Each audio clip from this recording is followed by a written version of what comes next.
Welcome to Your Family's Health, the program that focuses on healthcare issues with unique and different modalities for taking charge of your health today. Experts talk weekly with our continuing roster of guests from around the country and right here in Nassau County to keep you up to date on the latest health issues and trends. Take care of your mind, body, and soul. Spend the next half hour with the voice of Nassau Community College, 90.3 WHPC, and get on the journey to better health. Hello and welcome to Your Family's Health. My name is Dr. Jeanine Cook-Garard from the nursing department here at Nassau Community College. And today you're going to learn about sleep. One of your favorite things to do, right? Why is it so important to our overall health? Our guest today is Dr. W. Christopher Winter, a sleep specialist and neurologist, and the author of The Rested Child and the Sleep Solution. Dr. Winter, welcome to Your Family's Health on the voice of Nassau Community College, 90.3 WHPC. Welcome. Thank you very much, Dr. Jeanine. I appreciate the invitation. It's nice to be here. Nice to have you, and such a great topic. So tell us a little bit about yourself and what made you want to become a sleep specialist. That's what I am. I'm a neurologist and sleep specialist in Charlottesville, Virginia. I guess, Jeanine, if I can call you that, or Dr. Jeanine. Please call me Jeanine. All right, well, you call me Chris then. So when I was young, I decided to be a doctor, probably because every time I mentioned it to my grandparents, none of whom went to college, I think I got like candy and money, like I want to be a doctor, and they'd give you a quarter and a piece of caramel or something like that. If I said I want to be a pastry chef, I don't think I got anything. So I'm sure that was probably influential. But when I got to college, I did want to be a doctor. I was really excited about that. I just wasn't really sure what I wanted to do, and just kind of was sort of a noob about everything. So my advisor said, well, you should go work for a doctor and get some experience about what they do and see if you even like it or not. And so I just happened to work for this wonderful doctor named Paul Surratt at the University of Virginia, and he ran their sleep center. And I just thought, this is the coolest field ever. You can really help people with this big part of their lives. It's a relatively new field. People love to talk about sleep. So it just I just fell into it back in 92 and just never left. I was originally just doing it for biology credit hours, but then it just kind of became my livelihood. And I just think the field's so special and the people in it are so great that I never left. So that's how I got here today. So what kind of schooling do you need to become a sleep specialist? It's interesting. Because there's so many different ways you can approach it. I've got a nurse practitioner who is very versed in insomnia treatment and cognitive behavioral therapy. So, my pathway was I went to college, then 4 years of medical school, and then I did an internship and then a neurology residency. So I'm a neurologist. That's with an N, not with a U, by training. And so most of the people who are sleep MDs are either psychiatrists, neurologists, or pulmonary specialists, although you can find people from primary care, pediatrics, ear, nose, and throat doctors. So there's I always think of sleep as this big round table, like you would have seen in, Sir Lancelot and King Arthur, kind of Camelot things. There's lots of room at the table for all different specialties because sleep touches so many different parts of our lives. And so I'm a brain doctor, but you could be a throat doctor, a lung doctor, a kid doctor, and still be a sleep specialist. And that's really just the medical route. There's a whole sort of PhD route. And then there's a lot of people who consider themselves like sleep coaches and things of that nature. So sleep expert means a lot of things to different people. So how important is sleep to your overall health? It's incredibly important. And not only is it important, but I always think of it as modifiable, meaning that I'm a short guy. I can't control that. I'm never going to be able to dunk a basketball, even as much, maybe if I practiced for years, maybe. I doubt it though. So genetically, I'm just sort of set up for that. Not a lot of control in that realm of my life. But when we think about our health, what can we really control? We can't control our genetics really, but we can control our nutrition. We control our exercise, mindfulness, and stress reduction, and sleep. Sleep is a modifiable variable. Everybody who's listening to your show is going to make a decision. Should I go to bed at 10 o'clock tonight, or should I stay up and watch one more episode of, The Dropout, which is the show I'm watching right now, which is fantastic. And so, we all make choices to whether or not how much we value our sleep. So I think it's extremely important in terms of living a long and healthy life is making the decision to put sleep first and foremost in our decision making. How long should the average adult sleep? It's interesting that you said that, Jeanine, the average adult. So to be very clear, the average adult should sleep about 8 hours. Now, if you're listening to this broadcast, you're not the average adult. You're Jonathan Carpenter from Queens or whoever you are. And that means that you're going to have a specific sleep need based upon a lot of factors, including genetics, things you inherited from your mom and dad. So it's important to understand that 8 hours is a great sort of average target. Maybe, the average adult consumes 2,300 calories. I don't know that to be true. I'm making that up. But that doesn't mean that if you're a cross-country runner, that's what you should be consuming. Or if you're bedridden for the next few weeks because of a recent surgery, maybe your caloric intake would change. So sleep need is highly individualized. So one of the most common reasons we see people struggle with their sleep is they're seeking more sleep than what they're sort of genetically programmed to get. So if you're genetically programmed to get 7 hours, but you're spending 9 hours in bed every night, it might take you 2 hours to fall asleep. That's not necessarily a problem. That's just sort of a failure of your expectation to meet your reality. So the other thing that's important too is that sleep need changes over our lifetime. And that shouldn't be really surprising. You got a little baby sitting next to you right now, and you take a look at it. You can see that she sleeps a lot during a 24-hour period. Now, her sleep needs will change as she gets older. She won't take 3 naps a day. She won't sleep for 14 hours at night. So that sleep need overall tends to become less as we get older. And that sort of progresses throughout our life. So if suddenly in your 60s, you feel like you need 12 hours of sleep, but in your 40s, you feel like you only needed 8, that could be a red flag that there is a problem. So as you age, you require less quantity of sleep. What about the quality? Yeah, and there's a lot of interesting things about sleep quality that do decline as we get older, and there's some debate about why that happens. If you look at sort of the percentages of our sleep, so just a quick primer of sleep, when we're asleep, we're either in light sleep, we're in deep sleep, or we're dreaming. Those are the 3 main stages of sleep, and we can subdivide them a little bit, but just across the surface, that's sort of the main divisions of sleep. The deep sleep, that restorative sleep that makes us not fall asleep when we go to church on Sunday sitting in a pew, that sleep tends to be what is reduced over your lifetime. So if you look at a kid, their percentage of deep sleep is enormous. And that's interesting because when we are in deep sleep, we make growth hormone. So that's the reason why kids are growing like crazy, is because they're getting all this deep sleep and growing. In fact, when kids have things that affect their sleep negatively, one of the signs can be failure to grow, that they're not growing, they're falling off their growth curve when you go to the pediatrician. So when you look at that deep sleep percentage over one's lifetime, when you look out in the senior citizen years, that percentage becomes much smaller. So that reduction in our sleep often has to do with reduction in deep sleep. And deep sleep is generally the sleep that feels like sleep. When I was out raking leaves all Saturday and I slept great Saturday night, what you're usually saying is you got a lot of deep sleep. That's the sleep that we really internalize. It feels good. It makes us feel refreshed the next day. So as we get older, there's debate as to whether or not how much of this is normal and how much of it is because as we get older, we have less stringent, things on our schedule. We don't have to get up at 5 o'clock in the morning, get the kids off to work. In fact, maybe we're retired from work now. Maybe we're napping during the day, not getting as much exercise because our knees hurt. So it's kind of unclear why that is, but generally speaking, yes, throughout a lifetime, our sleep does tend to decline in terms of amount.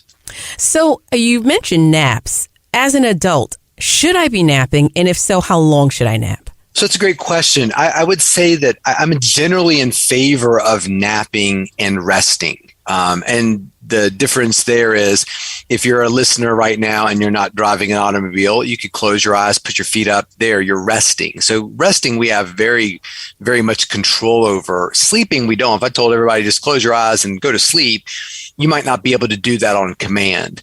So to me, I think napping or resting during a period during the day is a really wonderful way to kind of reinvigorate yourself. So after you finish your lunch, to close your eyes for 10 minutes and set an alarm, or tell a coworker, hey, if I nod off, just wake me up before the second half of the workday begins. That can really give a lot of people a sense of power and rejuvenation later in the day. I think we have to be very careful about napping is when somebody says, I'm napping because I didn't sleep that great last night. I went to bed at 10 o'clock, took me 3 hours to fall asleep, didn't get a whole lot of sleep. So now I took a 3-hour nap during the day.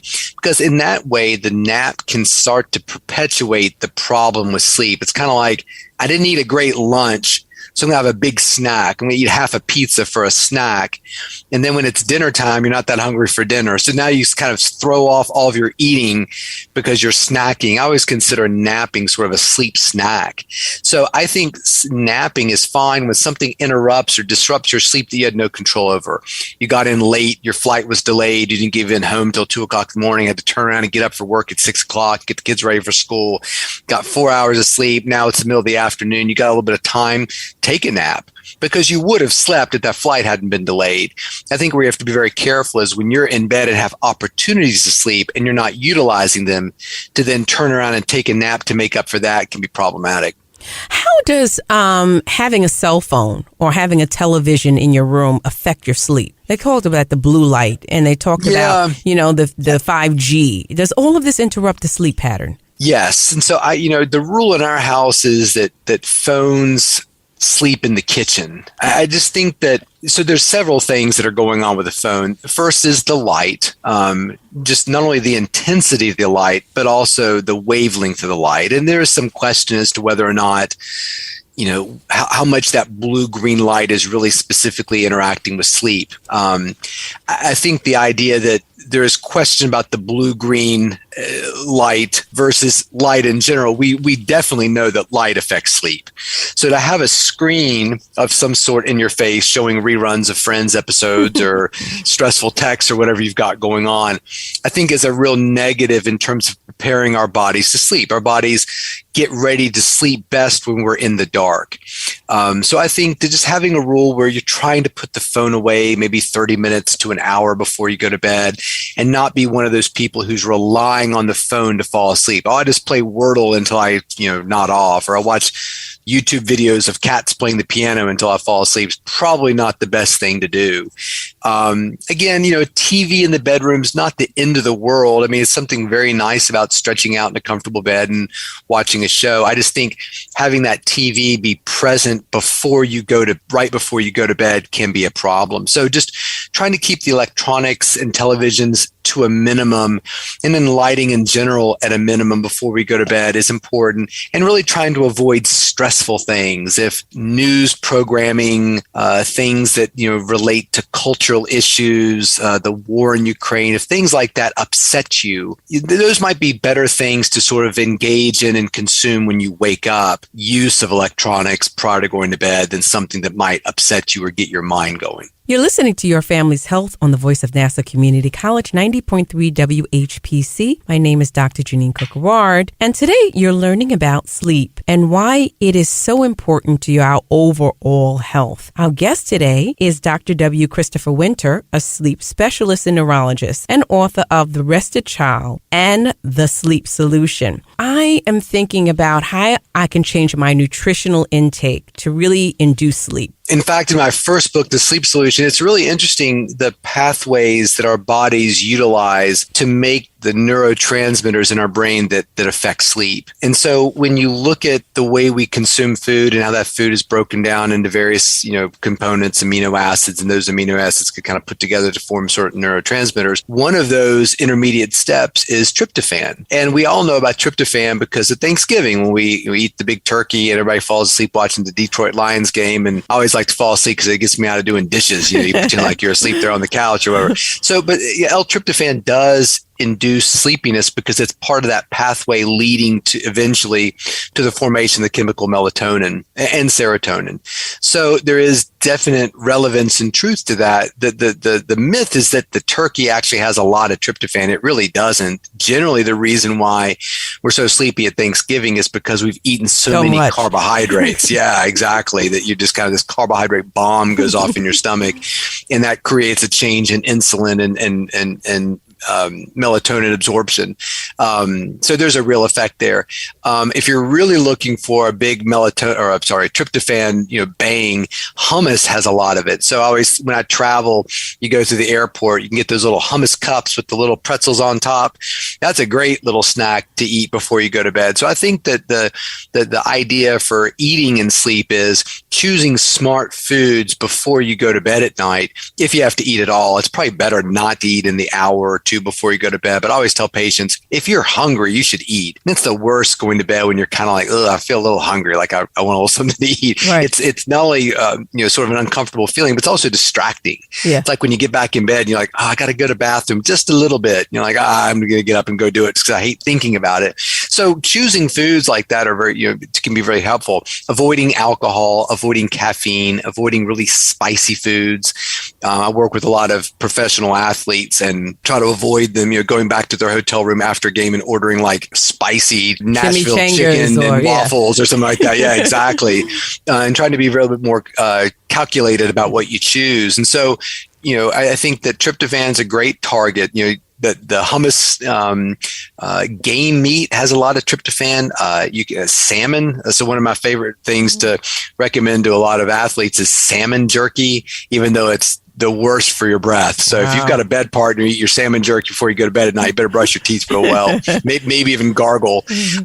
Fruits, dairy products like yogurts, tart cherries, either as in juice form or actually dried tart cherries, are really great snacks to help people fall asleep. And my favorite's probably things like chamomile or passion flower tea, just because there's evidence that the chamomile or passion flower can be helpful in terms of falling asleep. There's a particular brand that I like to recommend. You can buy, I think, like at Whole Foods. It's called Get Some Z's. It's in a little blue tube. It's got chamomile, passion flower, and valerian. Outside of the actual chemical products within the tea, and they don't have caffeine, by the way, it's just a nice ritual at night. It's very portable. So if you like to travel, you can take the little tea bags with you in your carry on. They won't give you a hard time at the airport. When you get to the hotel room, there's always a little something in the room that allows you to make hot water. So you put that little tea on at night. So the ritual that you have at home, you can take with you. And the great thing about tea is that there's a taste to it.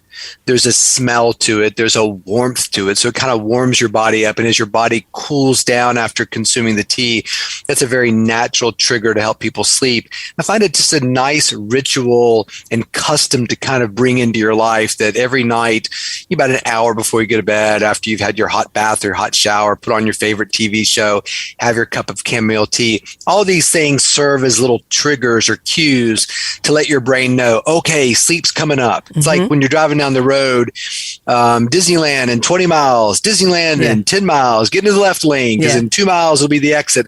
Like you're giving yourself a little roadmap to when sleep's coming versus stressful emails, shut the computer off, try to go to sleep. That can be difficult for a lot of people. Now, what about if I work nights? When people say that they work nights, there can be a couple of different situations there. There can be and as a nurse, I'm sure you're very familiar with all these things, that sometimes you sit down with a patient, ask them, tell me about your work schedule. And 20 minutes later, they're still talking. I mean, well, I work 3 days on, then 2 days off, but every fifth day I have an extra, and I cover for my buddies when they have, it's just, there is no schedule. In fact, they can't even predict, okay, in 3 weeks, I'd love to have you come over to my house for a dinner party. They have no idea. Like, well, I'll have to look at my schedule and see what's going on. So there's that kind of night shift work. And then there's the shift work where I always work nights.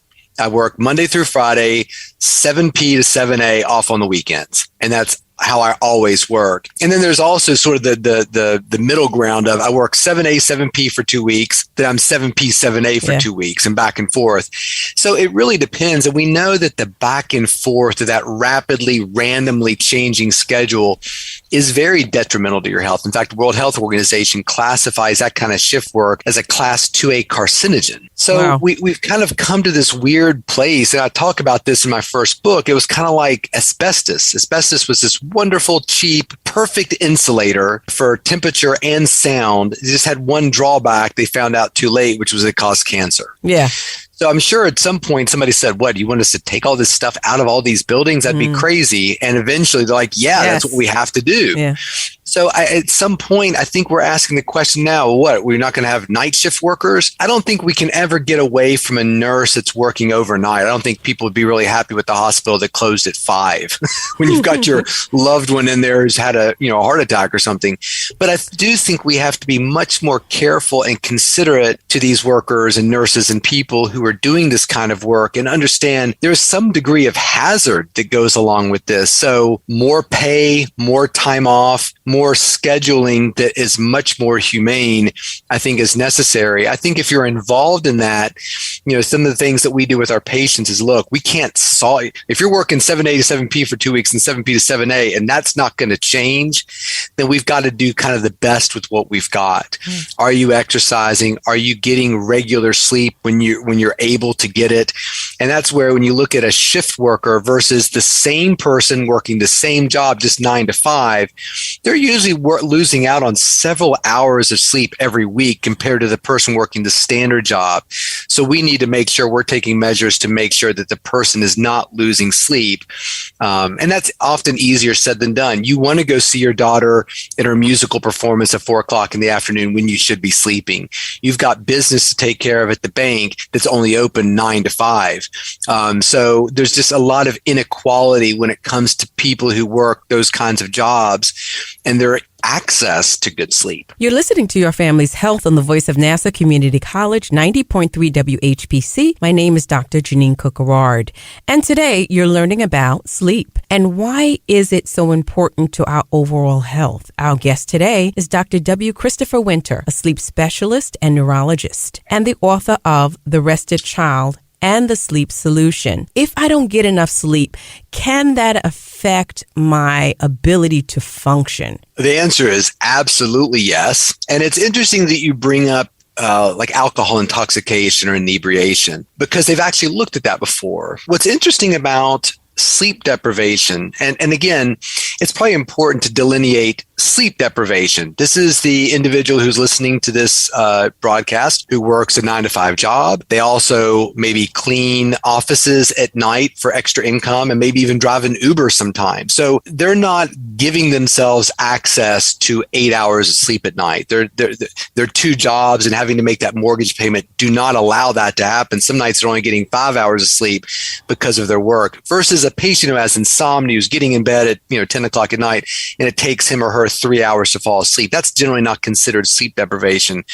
People who are sleep deprived, it is absolutely creates problems with functioning. It was looked at in research in several instances where they compared people who were sleep deprived to people who were inebriated. And what was interesting was the sleep deprivation created as much, if not more, disability and dysfunction in terms of, speed of reaction time, decision making, ability to interpret the visual and auditory cues of other people. So you misread people all the time.